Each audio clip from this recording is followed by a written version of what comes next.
har borganimda ko'rib yoqadigan eng zo'r narsa tadbirkorlarni self made degan kultura bor ekan. Tadbirkor bo'lib chiqib kelib katta biznes qiladigan tadbirkorlarni bir qanaqangidir bir tabiati bor ekan. Ya'niki mana Silicon Valleyga ham borganingizda startapdan katta biznesga o'tib olish juda tez proses. Amerikacha ham bunaqa narsada ko'p borganman va har borganimda har xil joydan borganman. Ya'niki birinchi borganimda Nyu-Yorkka borganman.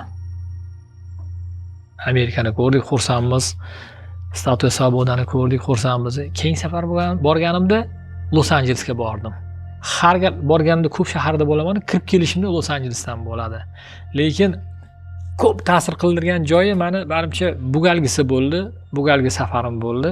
Bu galgi safarimda Washingtonni qanaqadir ancha ichiga kirdim, siyosiy ichiga kirdim-da.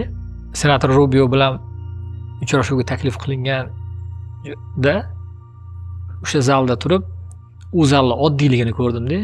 Lekin u zalda dunyo iqtisodiyotida qancha o'zgarishlar qilgan qarorlar yozilgan joyligini ko'rib hayratlandim.